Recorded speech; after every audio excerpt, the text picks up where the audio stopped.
as you probably many of you know, I had this tweet storm that I put up a few days back, almost a week back, and it went insanely viral. So I figured that's a topic that everybody would want to talk about. And the topic is, of course, how to get rich, which I thought would be a really crass topic that people would just sort of attack me. I didn't think it would be very popular, but it turns out to be a very popular topic. Everybody wants to make money, it's we live in a difficult society where everybody pretends like they don't want to make money, but in the reality is everybody does want to make money because it can really help out, with all your material possessions. Okay. Anyway, that's enough for that's enough on the feedback on the audio. Otherwise, I'm not going to talk much. All right, so we're going to talk about the tweet storm, about how to make money. The bad lighting was deliberate. I'm doing you a favor with the bad lighting. Trust me on that. You don't want the good lighting. Money buys you freedom in the material world. It's not going to make you happy. It's not going to solve necessarily your health problems. It's not going to make your family great. It's not going to make you fit. It's not going to make you calm, but it will solve a lot of your external problems. And so I think it's a reasonable step to go ahead and make money. So I grew up poor and miserable, and I learned how to make money and be happy. And so those are the two things that I think I have some insight on. So I would like to be able to communicate that to people who are interested to the extent that it helps them. And of course, one of the problems with talking about this stuff in social media is that there are a lot of people who are really attached to not making money, or who are really attached to not being happy. And so it's very difficult to talk about these topics because those people don't want to feel bad about their choices. And so they feel the need to sort of try to shut down these conversations, or sometimes they try to, gain status by attacking people who are trying to talk about these topics. But they're important topics because these are not zero-sum games. These are positive-sum games. Everybody in the world can be happy. Everybody in the world can be wealthy. And I think that it's just a matter of education, know-how, and effort. These are worthwhile things to work on. And if someone doesn't want to make money, and if someone doesn't want to be happy, then you don't belong here. So I'm sorry that you decide not to do that. Hey, whoever's talking about Elon getting attacked, I'm going to block you. So if you're going off topic, someone keeps going off topic, that's out. Okay, great. So we're trying to have a civil conversation here. So if people start just kind of jumping in with all caps, then we have to unfortunately remove them. It's they're bad audience members. All right, so we're going to talk today about making money, firstly, I'm going to go through the tweet storm itself. That tweet storm, by the way, was about 40 tweets, and I actually had close to 100. So there were a large number of them that I just left on the cutting room floor because I thought they were a little bit off topic, or they wouldn't make for as coherent or cogent of an argument. But obviously, how to make money is a very deep topic. It's one that we can talk about for hours and days. So, someone's saying I can deactivate comments. That's interesting. I'll leave them on for now, but if they get really annoying, I'll block people, or I'll just delete them. I could read out all 100 tweets, but they're not in order, so it wouldn't be coherent, and a lot of it wouldn't make sense. Part of what I did was I tried to create a message that would be easily packaged. And frankly, 40 tweets is already too many. If you notice that tweet storm, by the way, for those of you who are active on Twitter, there were a couple of things about that tweet storm that were very deliberately crafted. I didn't have tweet numbers, so I didn't say 1, 2, 3, 4, 5, 6, 7, 8, 9, because that would make it harder to spread individual tweets from the tweet storm. It also makes it feel more mechanical and less timeless. A second thing that I did very deliberately is each tweet is written so that it makes sense standalone. So if you have no context of who I am or what I'm talking about, and you see a single one of those tweets show up in your feed, it still makes sense. So what that means is it makes the entire tweet storm randomly accessible. And so it makes the whole thing very viral. They're independent standalone tweets. So to the people out there who are translating them, I encourage you to keep the one tweet per, one translation of each tweet per tweet format, and not try to bundle like 4 tweets into one translation tweet. And also to not add numbers to it, because it actually lowers the spread vector, lowers the virality. So yeah, for those of you who are having bad audio, I'm sorry, it's either that or no audio, so we can just not do this. That's unfortunately my only other option, but I promise you, for the next one, I will get a lavalier mic, I'll get the best one money could buy, and we're gonna have great sound. So it's like Trump says, you're gonna love the sound. But right now, you just gotta deal with what we have. So let's talk about the different tweets and the different concepts. Yeah, first is, how long does it take to make money? It takes decades. It's going to take longer than you would like, but the best time to start was yesterday. The second best time is now. So you may as well start, if it's something you're thinking about, it's fine to start working on it now. And it may take a while for it to pay out, but when it does start paying out, you will essentially have, it's not that you will have made money, but you will have become the kind of person that makes money. And once you're the kind of person that makes money and you have some comfort around that, then you essentially have your freedom. So you're basically going to learn the skills on how to make money. You're going to become a money-making machine. And once you're a money-making machine, the goal is that 10 or 20 years from now, that you will get hit by a tsunami of money and you will know how it's coming at you. Yeah, by the way, there's some people in the threads who are talking about crypto. Yes, if you were in crypto at the right time, you made a bunch of money. But to even be in crypto at the right time required you to be a certain kind of person who was more amenable to making money. For example, to make money in crypto, it helped to have had a love of the technology early on. It helped to be a quick learner. It helped to already have some capital put away. It helped to know what kinds of risks are worth taking and which ones aren't. So let me answer a question that I keep coming up. Does this only apply to the US? Some of it, sure, like if you want to be a technology business and you don't live in a technology hub, that's difficult. But on the other hand, some of these principles are timeless. For example, owning equity in a business being the only real path towards making money over time. That applies across the board. Compound interest, that applies across the board. Let me start off with just talking about ownership versus wage work. So if you are getting paid for renting out your time, and that even includes lawyers and includes doctors, you can make some money. You're just not going to make the kind of money that gives you your financial freedom. You're not going to have passive income where business is earning for you while you sleep and while you are on vacation. So when you own equity in a company, that basically means you own the upside. When you own debt, you own guaranteed revenue streams and you own the downside.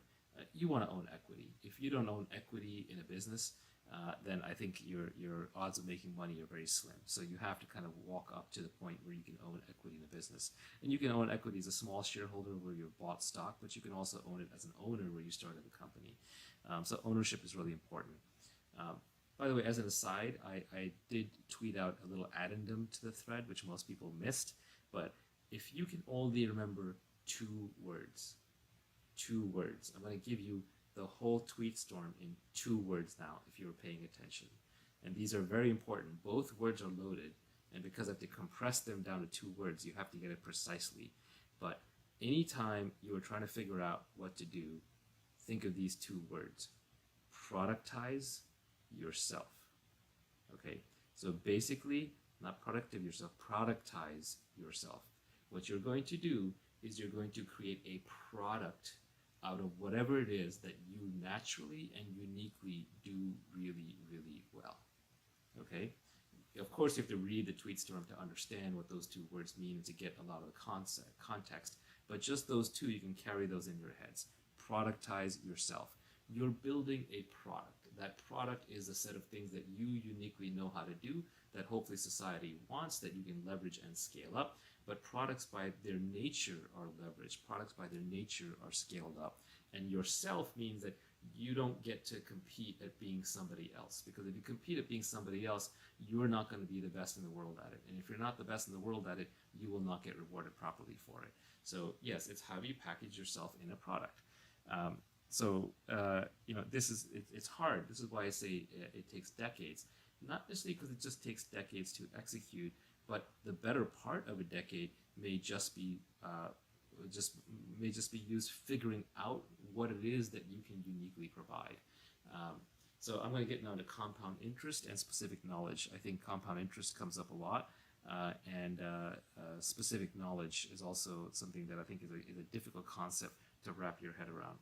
So let's talk about compound interest. Compound interest, most of you should know it in the finance context. If you don't, then crack open a microeconomics textbook. It's worth reading microeconomics textbook through from start to finish.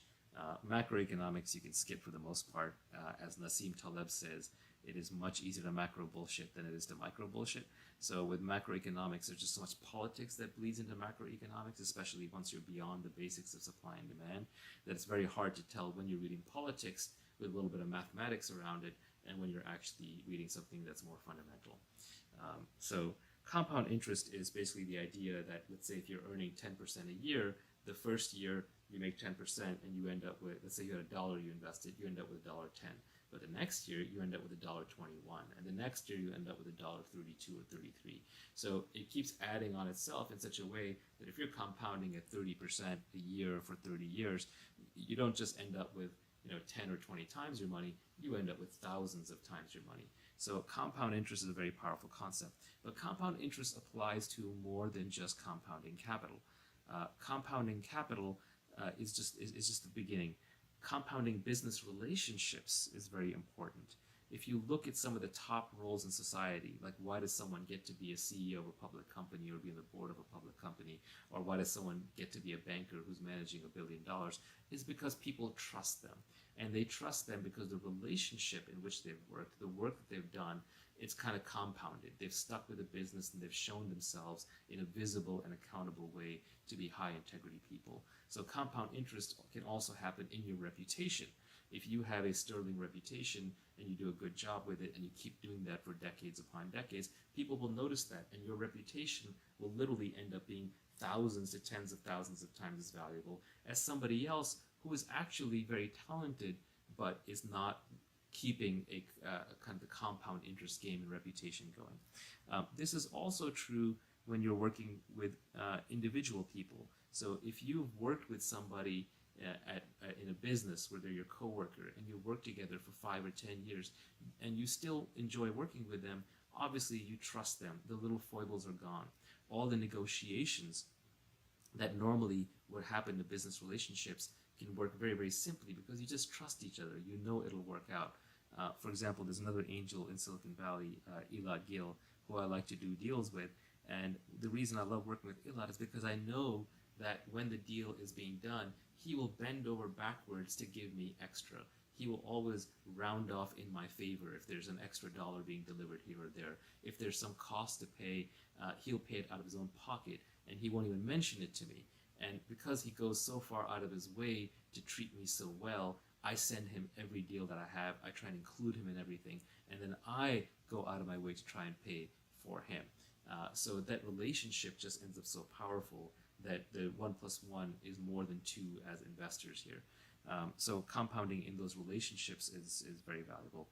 Even like fitness and health, many of you have probably been on various diets and nutrition programs and exercise programs, and you probably noticed that it takes a little while before you kind of go through these growth spurts. And then once you've gone through a spurt, you kind of land at a new level. Either you're thinner or you're more muscular, and then you can jump up to the next level from there.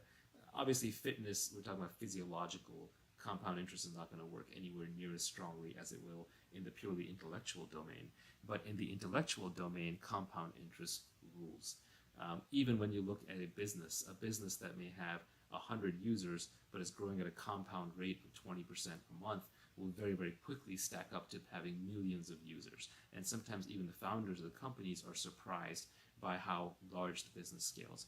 So when you find the right thing to do, when you find the right people to work with, then just investing deeply into that and sticking with it for decades is really how you make the big bucks and you make the big returns in your relationships and in your money. So compound interest is very important. Actually, am I high? No, I'm not high, but guess what? You're blocked. So sorry, I'm tossing out people who are just throwing in silly comments.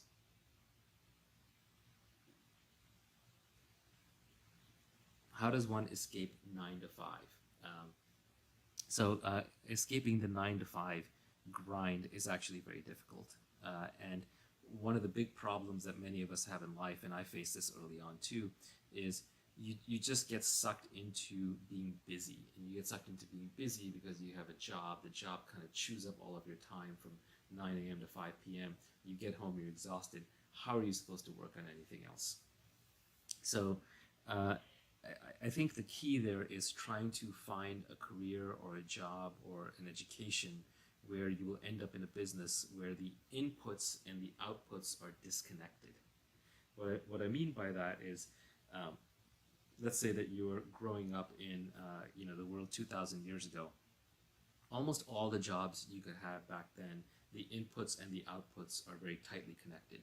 So if you go and you have to go cut wood, you spend 4 hours cutting wood, you get 4 hours worth of cutting wood output. There'll be very slight difference between the two.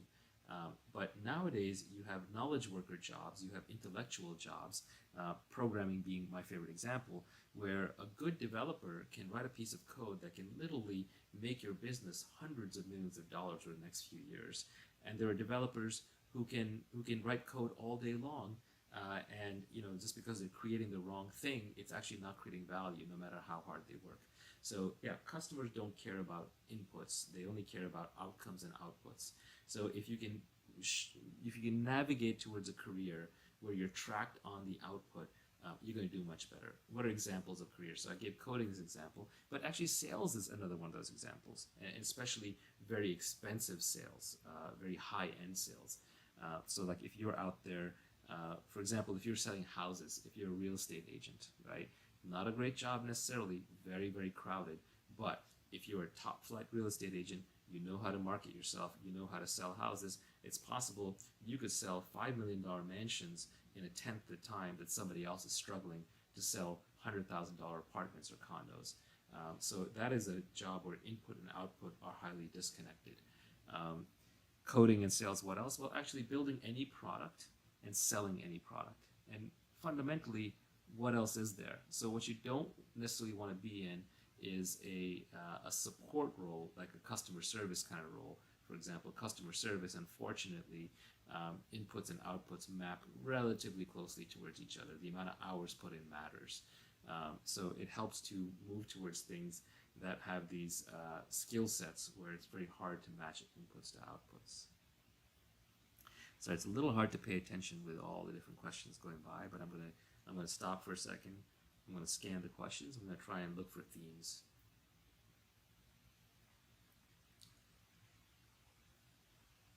One question is, with 7 billion people, can everyone do this? Absolutely, absolutely. Every one of 7 billion people in the world can do something interesting and different and productize. Let me give you a thought experiment. Okay, here's a thought experiment. I want you to seriously think about this. Don't just take my word for it. But assume that everyone in the world had maximum practical knowledge. Like everyone could go create hardware and robots. Everyone could go write code. Everyone could go and invest money. Everyone could do mathematics. So if we were all maximally educated, then what would happen? I think within 5 years, robots would be doing all of the manual labor. We would all be doing creative work, and we would essentially all be wealthy. We would have figured out how to program machines and use technology to do everything that we need to do other than the creative work. And so at that point, we would be either furthering science and technology and inventing brand new things, or we would be doing creative work for each other. There are a small number of true zero-sum games in the world. Status, all the status games are zero-sum. But most of the things that we care about when we talk about wealth, like cars and houses and clean water and air travel and all of those things, those are not zero-sum games. Those are positive-sum games.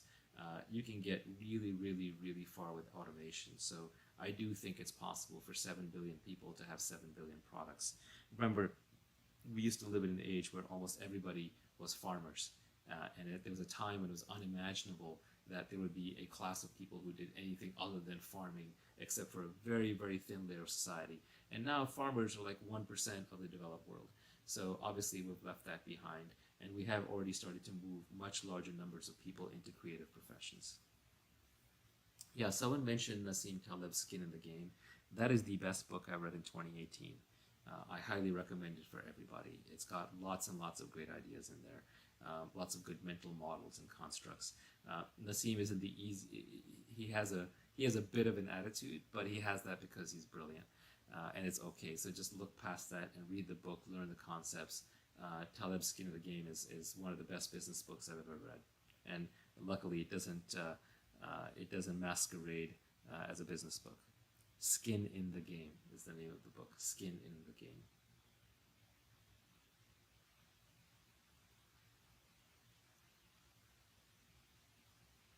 Yeah, so learning to sell. Let's talk about sales skills, because this goes into specific knowledge. Um, Sales skills are a form of specific knowledge. Really good salespeople, I think you can be trained. So it's not to say you can't learn it, but really there's such a thing as a natural in sales, and you run into them all the time in the industry that I'm in. And when you meet someone who is a natural at sales, you just know that they're amazing and they're really good at what they do. That is a form of specific knowledge. Now, obviously, they learned that somewhere, but they didn't learn that in a classroom setting. They learned that probably in their childhood, in a schoolyard. They learned it negotiating with their parents. Maybe some of it is a genetic component in their DNA.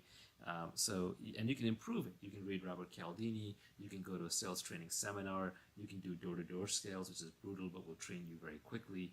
So you can definitely improve your sales skills, but a lot of sales is this specific knowledge that you learn just by doing, especially at a very early age. So when I talk about specific knowledge, I talk about what I'm basically saying is figure out what is it that you were doing as a kid or as a teenager almost effortlessly that you didn't even consider a skill, but people around you notice, like your mother would know, your best friend growing up would know. And to give you examples of what it could be sales skills. It could be that you were just musically talented and you just had the ability to pick up any instrument. It could be that you had an obsessive personality, so you would dive into things and learn them very quickly. It could be that you had a love for science fiction, so you were into sci-fi, you were into reading, which means that you can absorb lots of knowledge very quickly. It could have been you were playing a lot of games, so you actually understand game theory pretty well. It could even be, you were out there gossiping and digging into your friend network, and that might make you into a very interesting kind of journalist. But specific knowledge is sort of this weird combination of unique traits from your DNA combined with your unique upbringing and your response to it. And it's almost baked into your personality and your identity. And then you can hone it. So, for example, I love to read and I love technology. So I learn very, very quickly and I get bored fast, just like one of the commentators mentioned. I have that same issue. So if I had gone into a profession that required me to tunnel down for 20 years into the same topic, it wouldn't work. But because I'm in venture investing, which requires me to come up to speed very, very quickly on new technologies, and it kind of rewards getting bored because there's always a new technology coming along to evaluate, it matches up pretty well with my specific knowledge and skill sets.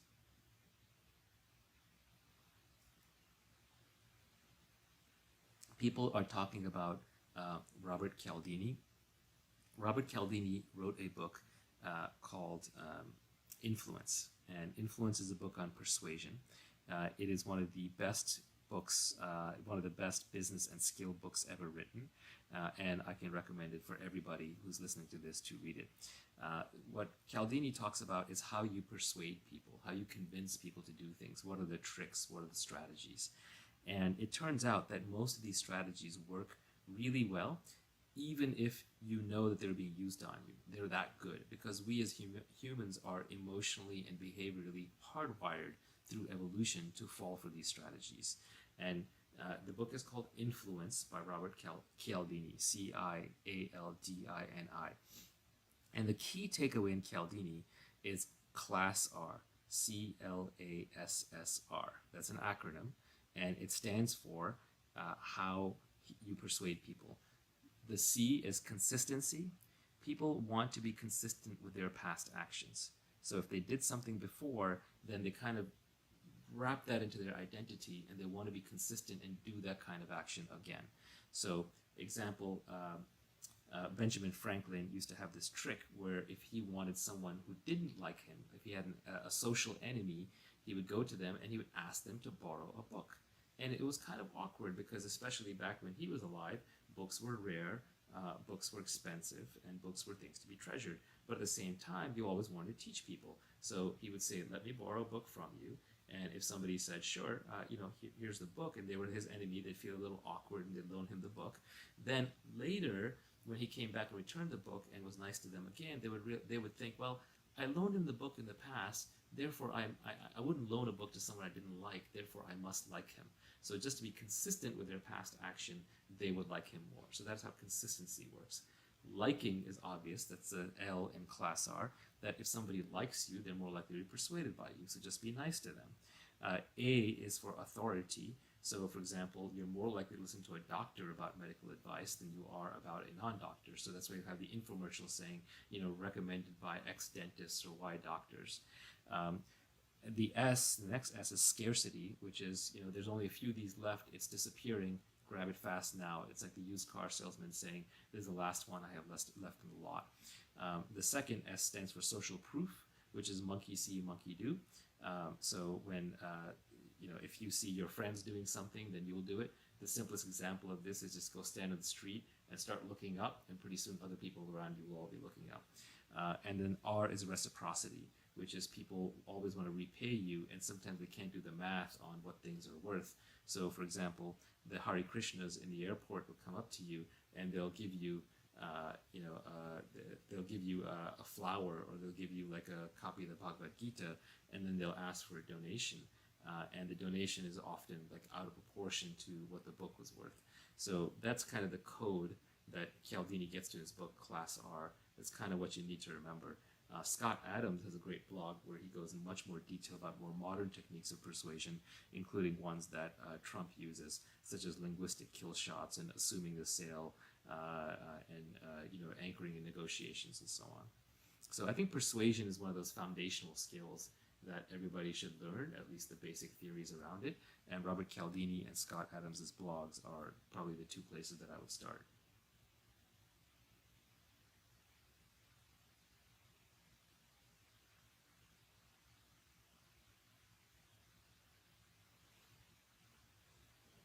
I'm going to wait till a few more questions go by, otherwise I'll go back to my covering the tweet storm.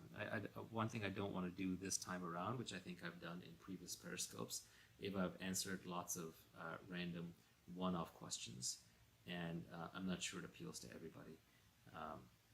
I'm drinking tea, by the way.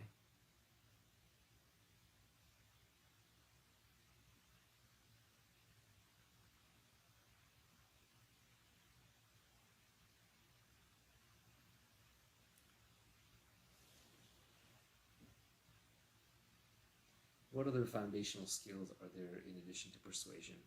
I think basic mathematics is really underrated.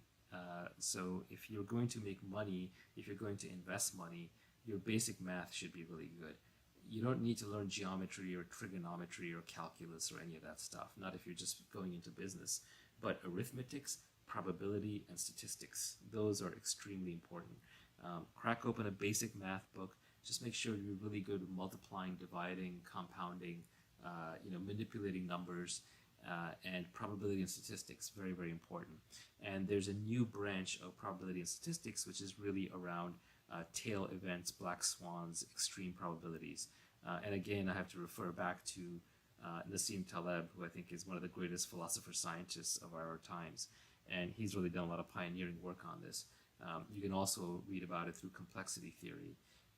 But complexity theory and sort of the mathematics of complex events and chaotic events, I think is really important. Basic accounting is also helpful, although you don't need to go get a degree in accounting. And frankly, accounting is really boring. The good news is most of accounting turns out to be common sense. Calculus is useful to know to understand rates of change and how nature works, but it's sort of more important to understand the principles of calculus, where you're measuring the change in small, discrete, or small continuous events, rather than it's important that you be able to solve integrals or do derivations on demand, because you're not going to need to do that in the business world. Frankly, once you're done with probability statistics and basic arithmetic, the most you're going to need to know is how to manipulate Excel. Is programming becoming a commodity skill? No. By definition, programming cannot be a commodity skill. I know there are a lot of people, usually people who aren't programmers, who say, well, in the future, computers will write code. No, they won't. The coding is a general AI task. It is basically taking something, a construct in your brain, constructing a logical construct, doing something very, very creative, and then having it solve intellectual problems or repeat solutions to previously solved intellectual problems. Coding is very difficult, and you can see that the top coders in the world, people like Notch, who made Minecraft, or Satoshi Nakamoto, or John Carmack, these people can literally make billions of dollars of value, while someone who's sort of a not very good coder can literally just create no value. So the spread is so large, and that tells you that it's a creative task. It's just like the Mona Lisa is a much better painting than anything I can throw together in an afternoon, and it's much better by an almost infinite amount. So when you see that kind of variation in outcomes, that tells you that that job is highly creative and is not likely to be automated in our lifetimes. If it does get automated, it will be through a general AI, and the moment there's a general AI, this whole game is over. We have nothing left to talk about because everything changes. What would I major in today? That is a good question if I were to go to college today. So I'm actually not a huge fan of the current university system, at least in terms of the cost that it imposes on you, both in terms of opportunity cost as well as in financial cost. In exchange, you get credentialing, you get an alumni network, but you've spent 4 years of your life and an enormous amount of money. So if you are going to go to the university, then the first rule is learn things that you can't learn by yourself, because most things you can learn by yourself at home. When I went to university, I started out doing English and history. Actually, originally I was physics. That's a long story, but then I switched to English and history. My grades were fantastic. It was really easy. They told me I should be an English professor. Reality is, that's stuff that I could have done for fun. I could have read those books in my spare time. So there's no need to go to school for that. If you're going to go to school, learn something you can't learn on your own. For most people, that's mathematics, programming, physics. It's the STEM disciplines. It's having access to the tools and the people and the rigor and the discipline and the exercises to go ahead and do that. Now, if you are at the level where you can learn STEM disciplines on your own, then you may not need to go to a university. Then the remaining reasons for you to go to a university are the alumni network plus the credentialing. And credentialing, at least in the programming environment, you can get on your own to some extent. Alumni network, it would be a little harder to build, but if you can get a good internship or a good job, you might just want to drop right into that. But obviously that only applies for exceptional people. Yeah, for medicine also, you can't get like high quality medical training on your own in your backyard. So you would have to go to school for that. So it's a fairly narrow set of things. You don't need to go to school to like, I love philosophy. Half the books I'm reading at any given time are essentially philosophy books. But I'm not. I wouldn't go to school for philosophy. I didn't study philosophy in school. What about art school for designers? It's hard to say. I'm not a designer myself, nor am I very artistic outside of manipulating words. But at least from my faraway sense, is that a truly great artist or designer doesn't actually need to go to school. But that only applies for the top 1%, and you probably have to be self-aware enough to know if you're in that top 1% truly or not. Probably if you're asking the question, you should go to school.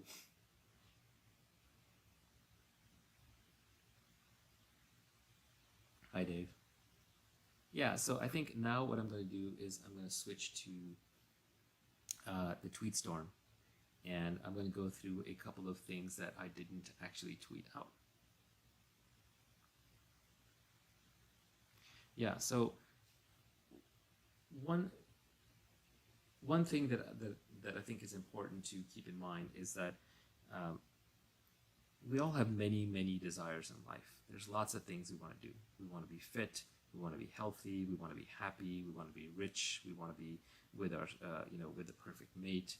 Um, the problem is, when your desires are that split up, what you're doing is you're creating massive amounts of anxiety. You're losing your focus. So what you really want to do is you want to pick the one thing you care about more than anything else, and you want to ignore everything else. You want to ignore everything else in a rational way, because otherwise you'll never have peace of mind. So you just have to sort of accept the situation that you have with everything else, and you sort of have to focus on the thing you care about. So if you're going to make money, it has to be your number one desire. I'm sorry to say it. I'm not saying that'll necessarily make you happy in other ways, but it's very hard to be successful in business while you're trying to live a well-rounded life. You can change it later once you're above a certain level of success. But if you want to be happy, then making money as a way to be happy is the wrong route. You essentially want to just go straight for happiness. Somebody asked a good question, but unfortunately I missed it. Let's see.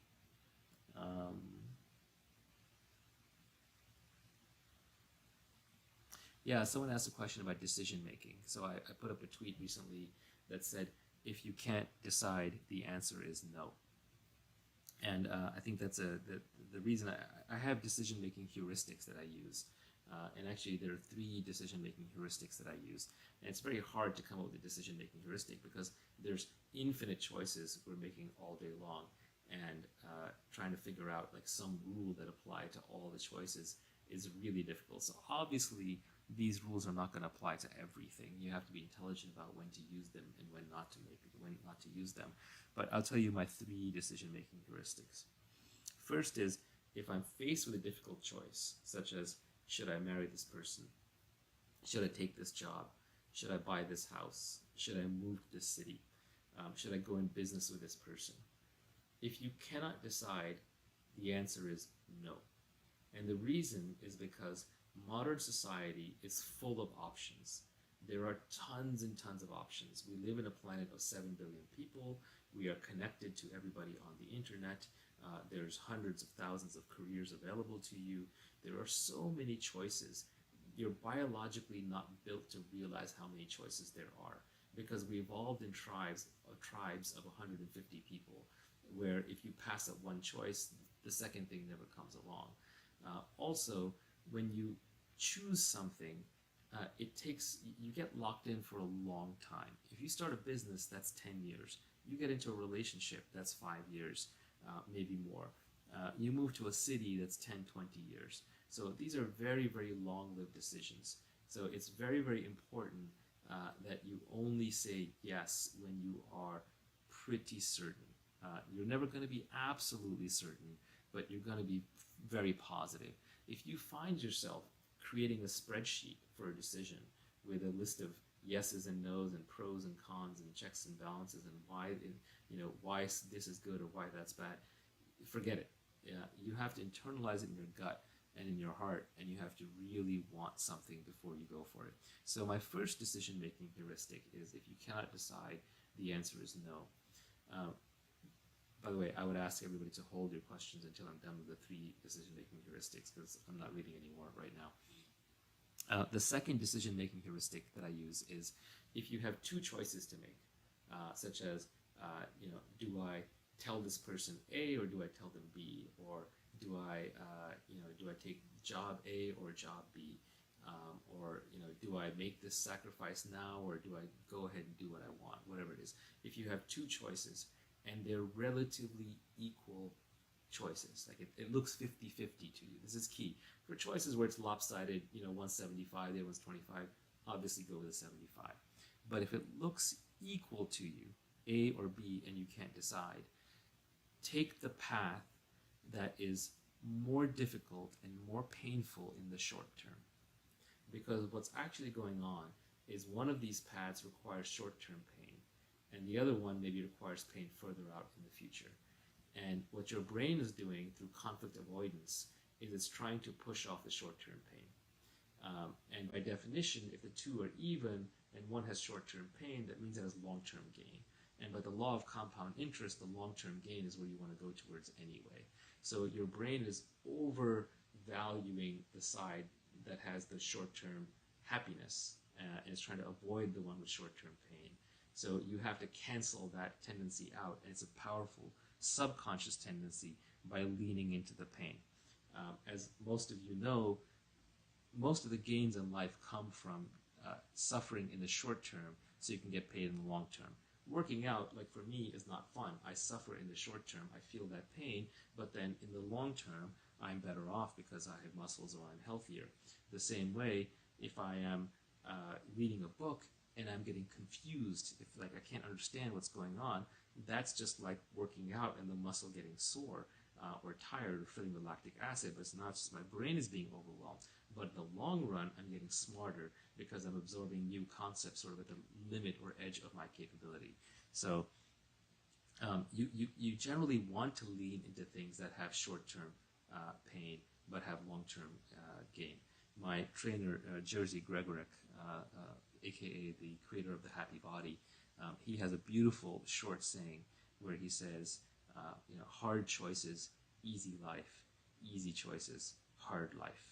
So what he means by that is if you make the hard choices in the short term, like, oh, I shouldn't eat bad carbs or processed foods, or I should go ahead and do the workout, which is difficult and I don't feel like doing it, then in the long term, I'm going to have an easy life.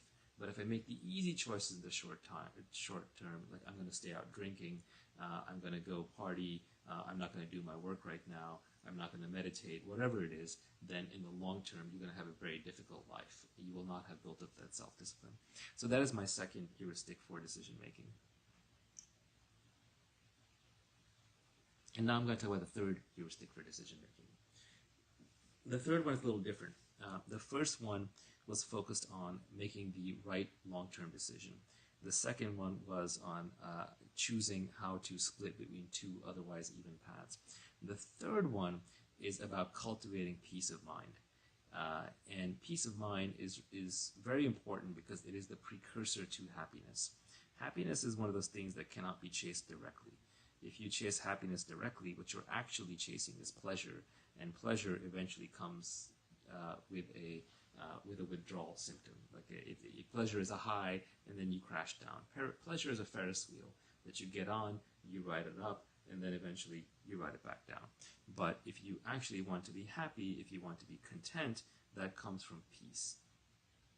And so the third decision-making heuristic is if you're having, this is very helpful in times of interpersonal conflict, where you're trying to figure out whether to say something to somebody or not that might make them angry or might get something off your chest. Make the choice that will leave you more equanimous. Equanimous is sort of a fancy word for internally calm and settled. Make the choice that will leave you more equanimous at the in the long term. And this one I can't take credit for. I got it from Kapil Gupta. He's on Twitter as well as Kapil Gupta MD or Siddha Performance. I forget which account he's using right now. But basically, whichever choice will leave you calmer in the long term is actually the right one. If you walk away from making a choice and you still have internal turmoil, then eventually you're going to want to turn around and reverse that choice. So this helps you from having regrets. So those are kind of my three decision-making heuristics. What was the one most important thing you did to become successful? Yeah. Anyone who's known me for a long time knows that my defining characteristic, it was actually a combination of, it's not intelligence, it's not reading, it's a combination of being very impatient and willful. So I don't like to wait. I hate wasting time. I'm very, very famous for being rude at parties, events, dinners, where if I'm sitting there and the moment I figure out it's a waste of my time, I get up and I leave. I went to a dinner at a friend's house recently where I went with my wife, and it was a small, intimate 12-person dinner party. And we were supposed to, and my friend had put together a very elaborate affair where we were going to sit there, and it was like this fancy thing where you're blindfolded, and then other people kind of feed you for 4 hours while you have conversation. And that sounded terrible to me. And so I got up and I left after 10 minutes, even though it was this massive paid event. It was supposed to be a very fancy dinner. And my friend understood because he's a good friend of mine and he knows how I think. So he let me get away with it. But I've been doing that my entire life. The moment I figure out something is a waste of time, I leave immediately. Immediately. So I have no time for tedious dinners, tedious ceremonies, tedious people. I have no time for formality. I have no time for dressing up. I have no time. Business trips. Like, I look back on my, this happened about 5 or 6 years ago. I looked back on my career and I looked at all the business trips I'd taken in my life, and I said, how many of these were actually worthwhile, especially given that I had to spend 3 or 5 or 7 days away from my home, my family, and all the productivity that I could have had, both in business. I had to ruin my health because I'm eating out, I'm not working out regularly. And I came to the decision that business trips are never worth it. So I just stopped going to business trips. And all of this is broken glass. It does annoy people. But fundamentally, where I'm going with this is I valued my time. Value your time. It is all you have. It is more important than your money. It's more important than your friends. It's more important than anything. Your time is all you have. Do not waste your time. And that doesn't mean you can't relax. I mean, what am I doing right now? I'm wasting time on Periscope by some people's definition. But I'm doing what I want. So that's okay. So as long as you're doing what you want, that's not a waste of your time. But if you're spending your time not doing what you want, and you're not earning, and you're not learning, then what the heck are you doing? Don't spend your time making other people happy. Other people being happy is their problem. It's not your problem. If you are happy, it makes other people happy. If you are happy, other people will ask you how you're happy, and they might learn from it. But you are not responsible for making other people happy.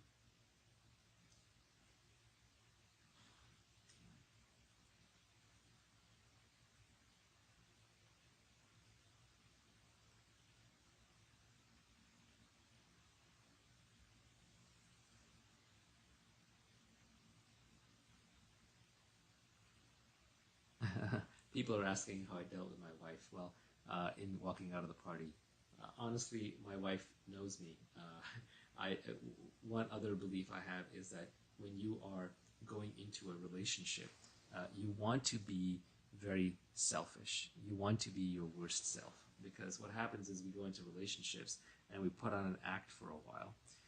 But the reality is that you can't keep an act on your entire life. So eventually your true nature will emerge. So it's really good to be your worst, most selfish self early in a relationship. Not so early that you can't even get the second date, but early enough the person has a very realistic sense of who you are, and you want them to be their natural selves. You want to see them as they are. And so I was very explicit with my wife from early on that nobody restricts my freedom. I am a completely free person at all times and all places. And so anyone who's ever going to have expectations out of me or tell me what to do, it's just not going to work. But at the same time, she has her freedom to do what she wants. She could have walked out of that event and I could have stayed there and it would have been no problem with me.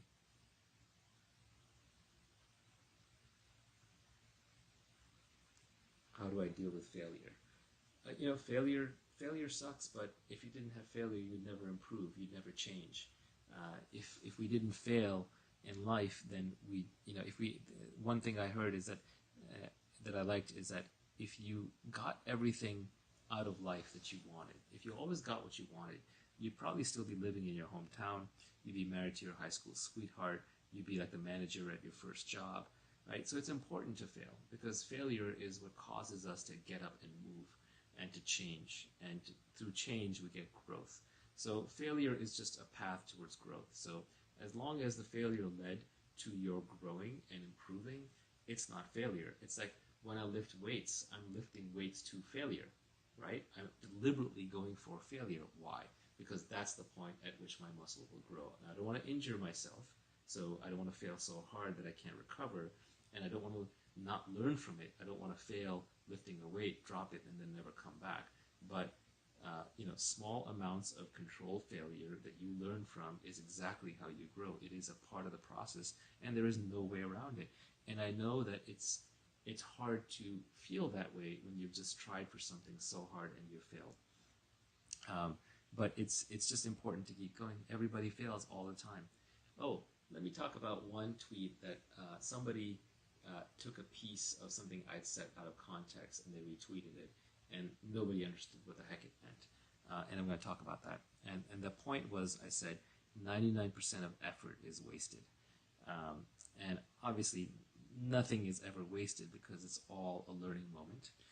You can learn from anything.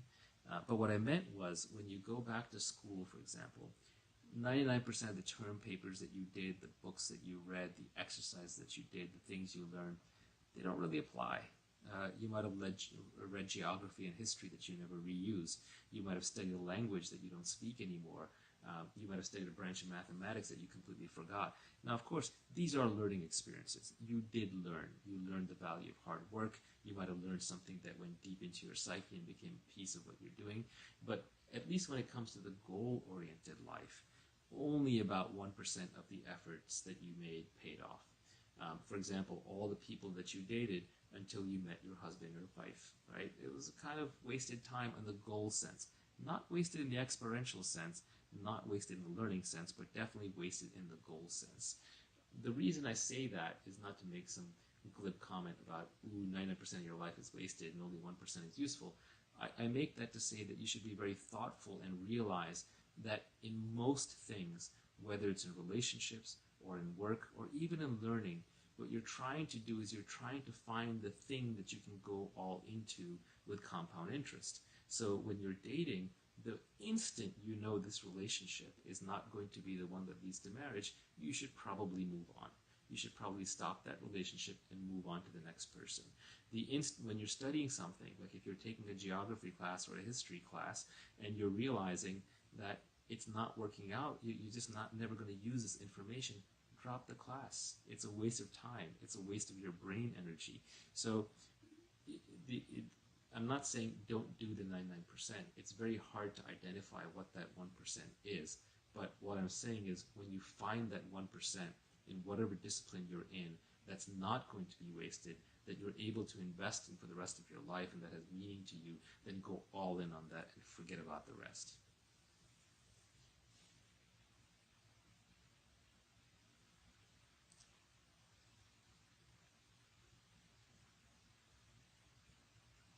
People are asking about tips for generating passive income. Passive income comes from owning a piece of a business. There are many, many different ways to own a piece of a business. You can do it by investing, you can do it by starting, you can do it by being helpful, you can do it by taking some of your compensation for working for a business in equity, depending on the business.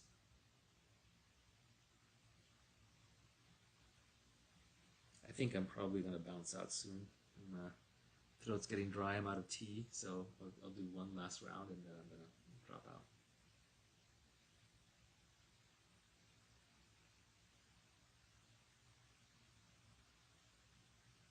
So, okay, I have a good one to leave on. Someone asked me, what did I mean by the last tweet in the How to Get Rich tweet storm? The last tweet said, when you get there, you'll realize that it's not really what you were looking for in the first place. It's a little glib. What I mean by that is that making money is not going to make you happy. What making money will do is it will solve your money problems. It will remove a set of things that were in the way of being happy, but it is not in of itself going to make you happy. I know many unhappy, very wealthy people. As I said before, happiness comes from peace. But and most of the time, the person you have to become to make money is a high anxiety, high stress, high work, competitive person. And when you have been doing that for 20, 30, 40, 50 years, and then you suddenly make money, you can't turn that off. you've trained yourself, you've conditioned yourself in such a way that you are now just a high anxiety person. So now you have to learn how to be happy. And how to be happy is a much more complex, much deeper topic, which I hope to get into at some point. But I would say that it starts with one very simple thing, which is you truly have to believe that happiness is a choice you make and it's a skill that you develop. It is not necessarily an intrinsic quality. You aren't stuck where you started. It's not a static thing. Everyone has a different body, but almost everybody can be fit if they work hard enough at it. So the same way, everyone has a different mind and starts with different DNA in the mind, in the brain. But if you work at it, you can become a lower stress, lower anxiety person. I would say that, if you checked in on me 10 years ago, I would have been, and if you'd asked me how happy I was, I would have dismissed the question. I didn't like to talk about it, but I would have said I'm like a 2 out of 4, or 3 out of 4, or 2 out of 10, or 3 out of 10, or maybe even a 4 out of 10 on my best days. But I did not value being happy. Today, I'm a 9 out of 10. And yes, having money helps, but it's actually a very small piece of it. Most of it is just I've learned over the years that my own happiness is the most important thing to me. I've cultivated it through a series of techniques. I have lowered my identity. I have lowered the chattering of my mind. I don't care that much about things that don't really matter. I don't get involved in politics. I don't hang around unhappy people. I really value my time on this earth. I read philosophy. I meditate. I hang around with happy people, and it works. You can very slowly but steadily and methodically improve your happiness baseline, just like you can improve your fitness, just like you can improve your intellect by reading. So all of that is absolutely possible, but it first begins with just believing that it's possible. If you look at medicine, there's something in medicine called the placebo effect, and that is basically if I take a medicine and it's not real, it's a sugar pill like homeopathy, if I believe that it's real, it actually has a chance of working for a certain class of ailments. If I have a headache and I take a pill that I think will cure my headache, even if that pill turns out not to be real or have anything in it, there's a reasonable chance it will just cure my headache through the placebo effect because I believed it was real. But the placebo effect is not something you should fall into easily, because if I have cancer and somebody gives me a placebo cancer pill and I take it thinking it's going to work, it's probably not going to work. The placebo effect is not that powerful, especially for physical things of the body. And I might die because I'm too busy doing placebo effect medicines when really I need chemotherapy or something more extreme, a more extreme intervention. But when it comes to placebo effects of the mind, it's actually really good to believe, because placebo effects of the mind, there's very few downside consequences. If someone says to me, hey, meditation will make you happier, I should go in with a positive mindset, because I control my own entire internal world, and whatever I believe to be true is very likely to be true.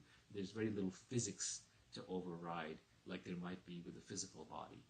So when it comes to placebo effects of the mind, you should always go in positively inclined. So the first step to being happier is just to believe that you can be happier and that it's your choice, and it's a skill that you can develop just like any other skill.